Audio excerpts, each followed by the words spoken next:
Hello, welcome to Iggy's Toy Parade and Soldier Review. Once again, this is your host, Iggy. Yay. Well, thank you for that. Hi, guys. It's been a while, but I'm back with some estate sale items that I got on eBay. And I purchased 9 boxes of vintage Airfix 172 scale figures. And I think it was $75. And the boxes are not in what I would call collector grade. They're kind of shelf worn. But the newest box that I have on the shelf up here is about 60 years old. So it's not surprising that these are a little worn for wear. But let's take a look at what we got here. Now, Airfix introduced these types of figures in 1959. Their first set was the Royal Guards, and that was in 1959. And in 1960, they introduced German infantry. So let's take a look at that. Now, I'm not sure what happened here, but it looks like the guy who sold me this put all the figures into this one box. Because you'll note that there's an empty sprue and maybe a couple figures. Now, one of the problems when buying older figures such as these is that the plastic becomes extremely brittle over time. And so you'll have rifles that are broken off, bayonets broken off, arms, the ankles break off at the base, and so on. I'm sure that many of you who are Airfix collectors have noted that yourselves. Now, I love the artwork on these boxes. They're called line art, and I should have checked with my brother because he's an artist, but I think it's a 3-color separation. And the boxes in the early days had these cellophane windows. Now, the cellophane windows would last up until about 1967, and in late 1967, Airfix introduced S30, which was Roman's, and the Roman box did without the window in the back, or in the front, rather. Now, the window also changed places. It went from the front of the box to the back of the box, and then it disappeared, and then the window disappeared completely and then came back again, I think, in the 1980s, and then was gone again.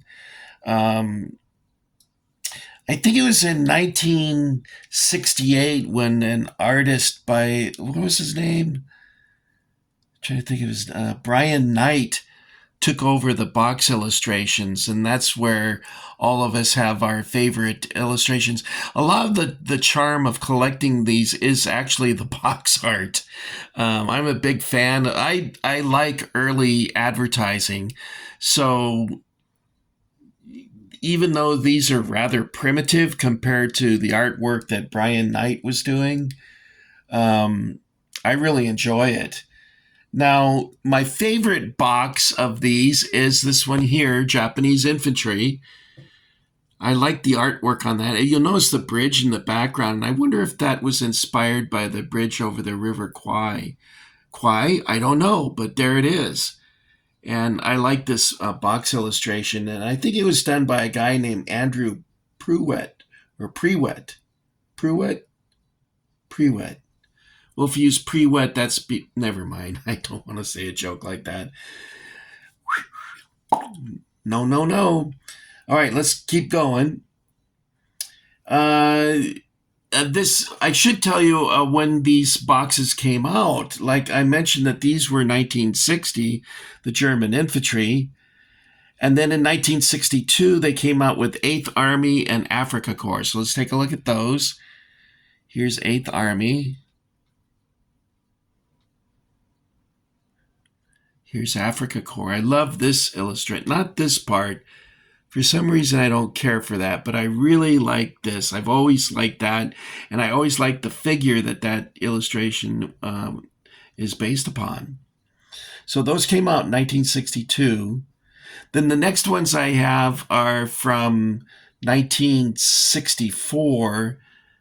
And what I do with it? That would be the Russian infantry, which you see here. And I like this illustration except for the helmets. The helmets make them look like mushrooms. But I like the illustration itself. The river with the burn, that's presumably Stalingrad, I'm guessing. And that's a pretty cool illustration. And that same year, they came out with the Japanese infantry. Now, these are pretty full of figures, so I'm wondering if these are also combined. This one of the Africa Corps is got to be combined because it's really heavy and it's got a lot of figures in it.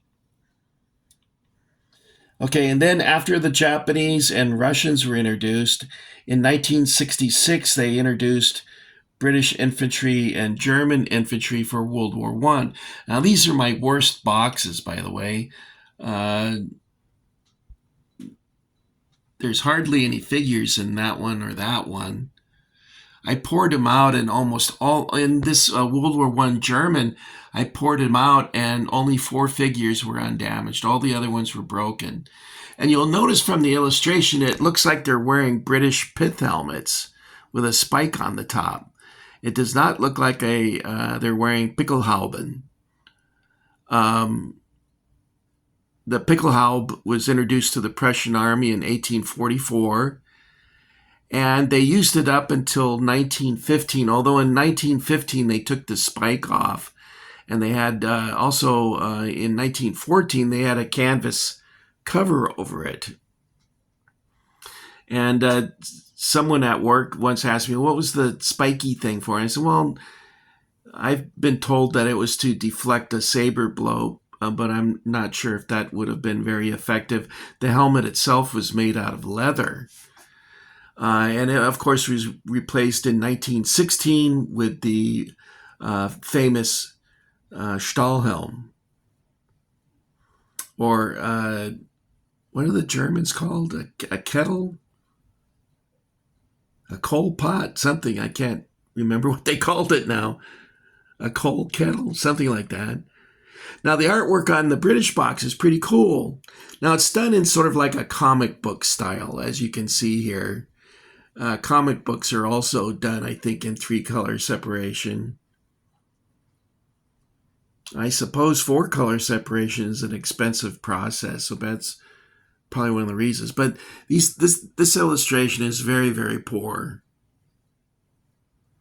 I still like it, though. I like all these old illustrations. So I'm guessing, oh, by the way, these, the sculptor for many of these was a fellow by the name of John Niblett. And he sculpted their figures up, I think, through 1974 or something. He died in 1980.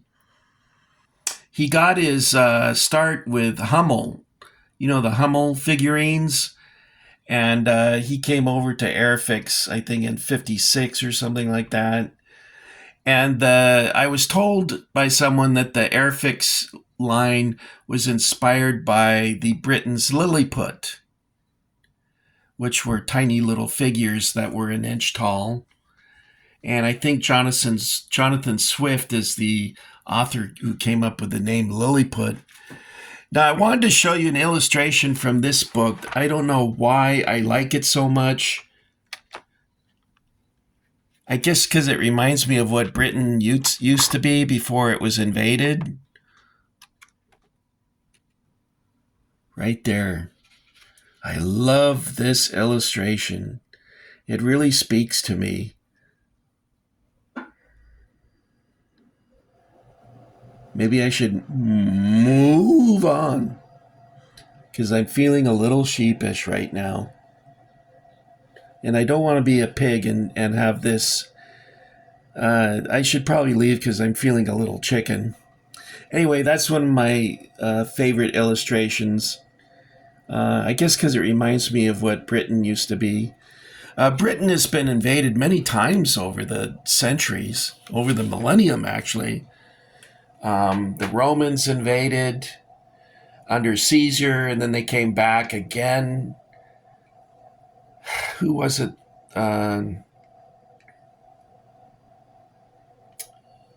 It wasn't Tiberius. It was the guy after Tiberius.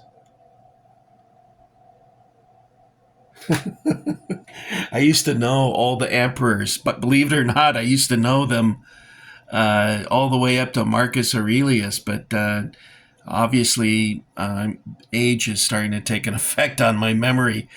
Uh, the Romans came, then the Anglo-Saxons came, then the Vikings came, then the Normans came, and now it's they call it immigration, and of course it won't be long before Britain doesn't exist anymore.